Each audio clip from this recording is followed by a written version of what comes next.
વડોદરાની Maharaja Sayajirao university arts of faculty ખાતે એબીવીપી દ્વારા વિદ્યાર્થીઓને પડી રહેલી વિવિધ સમસ્યાઓને લઈને રજૂઆત. એબીવીપીના કાર્યકરોએ ફેકલ્ટીના ડીનને આવેદનપત્ર આપી વિદ્યાર્થીઓના પ્રશ્નોનું તાત્કાલિક નિરાકરણ લાવવાની માંગ કરી હતી. રજૂઆતમાં મુખ્યત્વે ઇન્ટરનલ માર્ક્સ અને રીઅસેસમેન્ટ પ્રક્રિયામાં વિલંબ, પોર્ટલ પર ફી પેમેન્ટની સમસ્યા, ગર્લ્સ કોમન રૂમની અપૂરતી સુવિધાઓ, આર્ટ્સ ફેકલ્ટીમાં સ્વચ્છતા અને આરોગ્ય સંબંધિત પ્રશ્નો તેમજ સેમેસ્ટર 1ના પરિણામમાં થયેલા વિલંબ જેવા મુદ્દાઓ ઉઠાવવામાં આવ્યા હતા. એબીવીપીએ યુનિવર્સિટી તંત્રને તમામ પ્રશ્નોનું ઝડપથી નિરાકરણ લાવવાની માંગ કરી છે.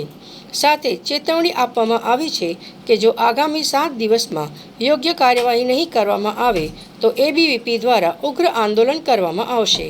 આજ રોજ અખિલ ભારતીય વિદ્યાર્થી પરિષદ દ્વારા ફેકલ્ટી ઓફ આર્ટ્સના ડીન મેડમને રજૂઆત કરવામાં આવી છે. તેના બે મુખ્ય વિષયો છે. એક તો વોશરૂમનો વિષય છેલ્લા 6 વર્ષથી ફેકલ્ટી ઓફ આર્ટ્સમાં ચાલી રહ્યો છે. વારંવાર રજૂઆત કરવા છતાં બી ફેકલ્ટી ઓફ આર્ટ્સમાં બોયઝ અને ગર્લ્સ વોશરૂમ ખૂબ જ ગંદા છે. જ્યાં જરૂર હોય ત્યાં વોશરૂમ બન્યા બી નથી.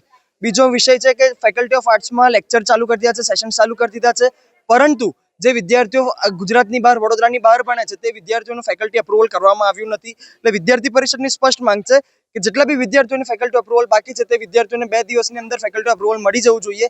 જો અગર નહીં મળે તો વિદ્યાર્થી પરિષદ દ્વારા ઉગ્રમાં ઉગ્ર આંદોલન કરશું. તેની સંપૂર્ણ જવાબદારી ફેકલ્ટી પ્રશાસનની રહેશે.